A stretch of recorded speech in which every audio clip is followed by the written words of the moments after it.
Hi hello నమస్తే welcome to my channel. నువ్వు ఉంటే నా జతగా సీరియల్ నిజంగా సూపర్గా ఉందండి. సో ఎందుకంటే ఎన్ని కష్టాలు ఎదురైనప్పటికీ వాటిని ఎదుర్కొని నిలబడినటువంటి వ్యక్తే ఒక మనిషిగా గుర్తింపు పొందుతాడు. అలాగే ఒక కుటుంబాన్ని కట్టుకోవాలన్నా కష్టపడాల్సిందే. సో కష్టపడితే వచ్చే సంతోషమే ఆ యొక్క హ్యాపీనెస్సే చాలా డిఫరెంట్గా ఉంటుంది. అదే హ్యాపీనెస్ని ఇప్పుడు దేవ అలాగే మిథున ఎంజాయ్ చేస్తున్నారు. కానీ ఈ ఎంజాయ్మెంట్లో కూడా ఎన్నో రకాలైనటువంటి ప్రమాదాలు, ఎన్నో రకాలైనటువంటి అవమానాలు ఎదుర్కొంటూ వస్తున్నారు. అసలు ఏం జరిగిందో చూసేద్దాం ఈరోజు సీరియల్‌లో. ఇక దేవ అలాగే వాళ్ళ నాన్నగారు ఇద్దరు ఆటోలో నుంచి దిగుతారు కదా! దాన్ని చూసిన ఇంటిల్లపాది మొత్తము అవాక్కయిపోతారు. ఏంటి ఈయన మన దేవా బండిలో వచ్చేసాడు. అసలు దేవా బండి కొన్నాడా? దేవా ఏంటి ఆటో నడుపుతున్నాడు? ఇన్ని క్వెషన్స్ అందరి మదిలో మెలుగుతూ ఉన్నాయన్నమాట. ఇక దాంతో పాపాయ్ అయితే చక్కగా పరిగెత్తుకుంటూ బాబాయ్ నీ బండి చాలా బాగుంది. నీదేనా అంటే నాది కాదు నాన్న మనది ఈ ఆటో అని చెప్పి చెప్తాడు. దాంతో సూర్యకాంతం అలాగే రంగా ఏంటి మనదా ఈ ఆటో అంటున్నాడు అని చెప్పేసి మననయ్య అని చెప్పేసి మనలో తనని కలుపుకుంటున్నాడేంటి అని చెప్పేసి కుళ్ళుకుంటూ ఉంటారు. ఇక ప్రమోదిని అలాగే ఆనంద్ మాత్రం చాలా సంతోషపడుతూ చాలా హ్యాపీగా ఉంటారు. ఇక దాంతో పాపాయ్ వచ్చేసి బాబాయ్ నన్ను కూడా ఎక్కించు బాబాయ్ నాకు కూడా చాలా ఇష్టం ఆటో అంటే నన్ను కూడా ఎక్కించు అని చెప్పేసి మారం చేస్తూ ఉంటే ఇక పాపం దేవా చాలా సంతోషంతో పాపని తీసుకొని దాంట్లోకి ఎక్కించబోతున్న టైంకి ఇక వాళ్ళ నాన్నగారు అయితే ఎంత కోపంగా ఉన్నాడో తెలుసు కదా! అస్సలు ఇలాంటి వాళ్ళని చూస్తే కొన్నిసార్లు చాలా కోపం అనిపిస్తుంది. బట్ ఓకే సీరియల్ కాబట్టి సరిపోతుందనమాట. ఇక ఆయనైతే వాళ్ళ పాపాయిని లాగేసుకొని ఏయ్ పద చిన్నారి నువ్వు అసలు ఇక్కడి నుంచి అని చెప్పేసి పాప చేపట్టుకొని లాక్కుంటూ వచ్చేస్తాడు. బాబాయ్ బాబాయ్ అని చెప్పి పాప అయితే ఏడుస్తూ అరుస్తూ ఉంటుంది. అయినా కానీ లాక్కొని వచ్చేసి ప్రమోదిని నీకు ఎన్నిసార్లు చెప్పాను పాపాయిని అలా వదిలేయద్దు ఎవరి దగ్గరకంటే వాళ్ళ దగ్గరికి వెళ్ళిపోతుంది. నీకు ఎన్నిసార్లు చెప్పినా అర్థం కాదా పో లోపల తీసుకుని వెళ్ళిపో అని చెప్పేసి అంటూ ఉంటాడు. ఇక పాప మాత్రం తాతయ్య ప్లీజ్ తాతయ్య నన్ను వదిలిపెట్టి తాతయ్య నేను బాబాయ్ దగ్గరికి వెళ్తాను ఆటో ఎక్కుతాను అని చెప్పేసి అంటూనే ఉంటుంది. ప్లీజ్ బాబాయ్ ప్లీజ్ బాబాయ్ ప్లీజ్ తాతయ్య అని ఇట్లా అరుచుకుంటూనే ఉంటే ఇక పాపం ప్రమోదిని ఏం చేస్తుంది బాధపడుతూ ఇక లాక్కొని లోపలికి వెళ్ళిపోతుంది అనమాట. ఇక వాళ్ళ అమ్మగారు కూడా కొంచెం బాధపడుతూ సరే అందరూ లోపలికి వెళ్ళిపోతారు. ఇక దాంతో అందరూ లోపలికి వెళ్ళిపోతే దేవా కూడా బాధపడుతూ ఇక మా నాన్న మారడేమో అన్నట్టుగా బాధపడుతుంటాడు. మిథున కూడా అలాగే అనుకుంటూ ఎవరి పాటికి వాళ్ళు వెళ్ళిపోతారు. కానీ మన సూర్యకాంతం రంగా అక్కడే ఉంటారు కదా!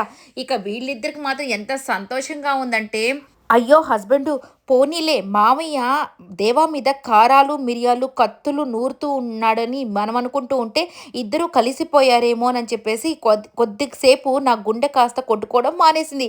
కానీ ఇప్పుడు ఆయన కోపం చూస్తుంటే నాకు చాలా సంతోషంగా ఉంది.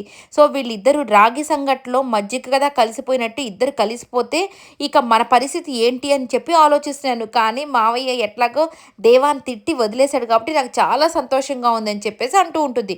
ఇక రంగా వచ్చేసి అవునే వాళ్ళిద్దరూ విడిపోవడమే మనకు కావాల్సింది. వాళ్ళిద్దరు విడిపోతేనే కదా మనకు కూడా ఆ ఇంట్లో ఎక్కువ వాటా వస్తుంది. వాడి వాటా కూడా మనకే వస్తుంది అని చెప్పేసి వీళ్ళిద్దరు మాత్రం మురిసిపోతూ ఉంటారనమాట. ఇక ఇదంతా అయిపోయిన తర్వాత ఇక పురుషోత్తం వచ్చేసి తన దగ్గర ఉన్నటువంటి అనుచరులతో రేపు కేంద్రం నుండి పార్టీ పరిచారకుడు వస్తున్నాడు. మన పార్టీ తరపున బల ప్రదర్శన చేయాలరా వాళ్ళకి 100 కార్లు సిద్ధం చేసి పెట్టండి. సో ఇక వాళ్ళతో మనం ఒక ర్యాలీ చేసేసి వాళ్ళని మెప్పించాలి అని చెప్పేసి చెప్తూ ఉంటాడనమాట. ఇక ఓకే సార్ ఓకే అయ్యగారు అని చెప్పేసి వాళ్ళు వెళ్ళిపోతుంటారు. ఇక రుద్ర వచ్చేసి ఏంటి నాన్న అంతా సిద్ధమా అంటే అవునరా అంతా రెడీ చేస్తున్నాను. నా పార్టీ ఎమ్మెల్యే కోసం నేను ఎంతైనా పని చేయాలి కదా! అయినా నువ్వు ఒక్కసారి దేవాకి ఫోన్ చేసి వాడిని ఇక్కడికి అర్జెంటుగా రమ్మని చెప్పు అని చెప్పి చెప్తాడు. ఇక రుద్రాకైతే ఏంటి నాన్న నీకు అసలు సిగ్గనేదే లేదా ఏంటి? వాడు అసలు మనల్ని చీపు అంటుంటే నువ్వు మాత్రం వాడిని మళ్ళీ రమ్మని చెప్పు ఫోన్ చేయని చెప్పి నాకు చెప్తున్నావు. నిన్నే కదా వాళ్ళు చెప్పుతో కొట్టినట్టు మనల్ని అక్కడి నుంచి వెళ్ళిపోండి అని చెప్పారు. తన భార్య అయితే నా చెంప మీద కొట్టింది. ఇక దేవా అయితే నన్ను చంపేస్తానని చెప్పాడు. ఇంత జరిగినా కానీ నీకు ఇంకా దేవా కావాలని చెప్పి చెప్తున్నావు. నీకు అసలు సిగ్గనేదే లేదా అని చెప్పేసి రుద్ర అయితే పురుషోత్తంని తిడుతూ ఉంటాడు. రాజకీయం అంటే మనము కత్తులు లోపల పెట్టుకొని కౌగిలించుకోవాలిరా. పక్కన వాడికి ఎదుటి వాడికి ఏమీ తెలియకూడదు. మన మొహంలో మన మనసులో ఏం జరుగుతుందా వాడి మీద అనేది. అదే రాజకీయం అంటే నీకేం తెలుస్తుందిరా ఈ రాజకీయము. నేను ఎమ్మెల్యే అవ్వాలంటే ఖచ్చితంగా ఖచ్చితంగా దేవా ఉండాల్సిందే. దేవా ఉంటేనే నేను ఎమ్మెల్యే అవుతాను. దానికోసం నేను ఏవైనా చేయడానికి సిద్ధమే. నేను ఎమ్మెల్యే అయిన తర్వాత వాడి సంగతి, వాడి భార్య సంగతి ఖచ్చితంగా చూసుకుంటాను. అయినా కానీ నేను ఊరికే ఉండట్లేదు. ఇప్పుడు ఒక సైడ్ నేను మిథునని చంపించేదానికి రెడీ అంటే రుద్ర చెప్తాడు. దాన్ని చంపించేస్తానని ఒక సైడ్ అంటూ ఉన్నావు. మళ్ళీ ఏమో వా దేవాన్ని తీసుకురండి అని చెప్తున్నావు. ఏంటి నాన్న అసలు నీ ప్లాన్ ఏంటి అని చెప్తే, అవునురా నా ప్లాన్ 2 విధాలుగా ఉంది. ఒక సైడ్ ఏంటి మిథునని చంపించేదానికి మనం ప్రయత్నం చేస్తూ ఉండాలి. కానీ అదేసారి అదే టైప్‌లో దేవాను కూడా తిరిగి మళ్ళీ మన సైడ్‌కి రంపించుకోవాలి. 2 ఒకేసారి జరగాలి. అప్పుడే మన ప్లాన్ వర్కౌట్ అవుతుంది. అప్పుడే మిథున పీడ మనకు వదిలిపోతుంది. అలాగే దేవ మనతోనే ఉంటాడు. ఇది నా ప్లాను. నేను రెండిటికి సమానంగా రంగాన్ని సిద్ధం చేస్తాను. ఎలాగైనా ఆ మిథునని మాత్రం దేవా జీవితం నుంచి తప్పించాలని చెప్పేసి ప్లాన్ అయితే వేస్తూ ఉంటాడు. ఇక దాంతో రుద్ర కూడా ఓకే మిథున చచ్చిపోతే అప్పుడు కానీ నాకు కోపం తీరదన్నట్టుగా వాడు కూడా ఉంటాడనమాట. ఇక ఇదంతా ఇలా జరుగుతూ ఉన్న టైంకి ఇక మిథున దగ్గరికి దేవ ఒక సర్ప్రైజ్ తీసుకొని వస్తాడనమాట. ఏంటి అని చెప్పేసి, ఏంటి సార్ ఏంటి చాలా సంతోషంగా వచ్చేసావు మిథున అంటూ ఏంటి నీ చేతుల్లో అంటే, నేను ఒక గిఫ్ట్ తీసుకొని వచ్చాను అని చెప్పి చెప్తాడనమాట. ఏంటండి ఏంటి నా కోసం ఏం తీసుకొచ్చావు అంత సర్ప్రైజింగ్గా, అసలు నువ్వు నార్మల్గా సర్ప్రైజ్లే చెయ్యవు కదా అని చెప్పేసి అంటుంటుంది. అవును మిథున, నా ఫస్ట్ సంపాదనతో నాకు వచ్చిన మొదటి డబ్బులతో నేను ఇదిగో అమ్మా అదే నేను బట్టలు తీసుకొచ్చాను అని చెప్పి చెప్తాడనమాట. ఏంటి బట్టలు తీసుకొచ్చావా? వావ్! నిజంగా నేను చాలా సంతోషంగా ఉన్నాను దేవా. నిజంగా నువ్వు కష్టపడిన డబ్బులతో నా కోసం తీసుకొచ్చావా అని చెప్పేసి పాపం చాలా సంతోషపడుతుంటే, సారీ మిథున నేను నీ కోసం కాదు, నేను తీసుకొచ్చింది అమ్మా నాన్న కోసం బట్టలు తీసుకొచ్చాను అని చెప్పి చెప్తాడనమాట.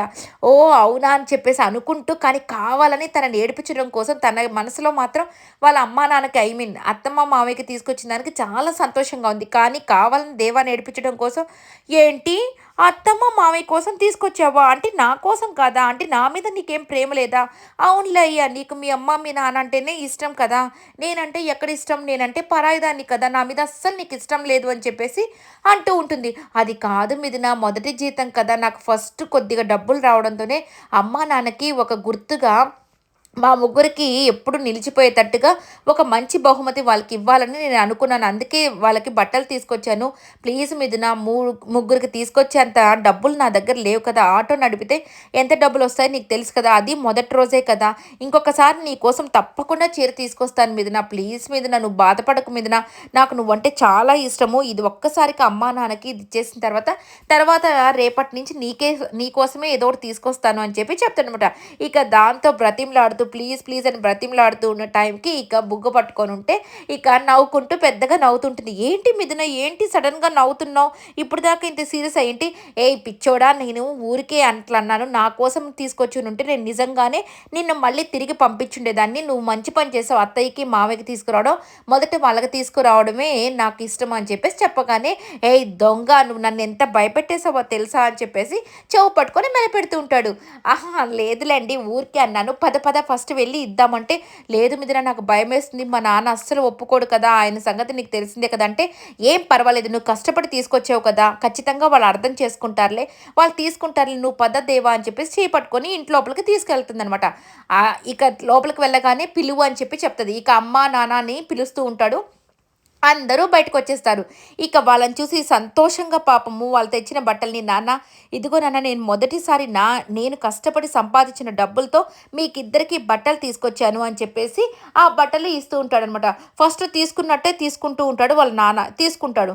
అందుకని చెప్పేసి ఇక దేవా మిథున ఇద్దరు మురిసిపోతూ సంతోషంతో నవ్వుకుంటూ పాపము ఎంత హ్యాపీగా ఉంటారంటే బట్టలు ఇవ్వగానే తీసుకున్నందుకు చాలా సంతోషపడుతుంటారు.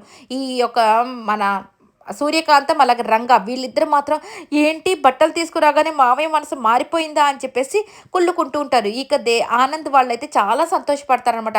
ఇక వాళ్ళ అమ్మ కూడా ఇదిగో అమ్మ నీకు కూడా చీర ఇచ్చాను అని చెప్పి తీసుకొని వచ్చాను అని చెప్పి ఇవ్వగానే ఆమె కూడా పాపం కంగారుగా ఈయన ఏమంటాడో ఏంటోనని భయంగా తీసుకుంటుంది.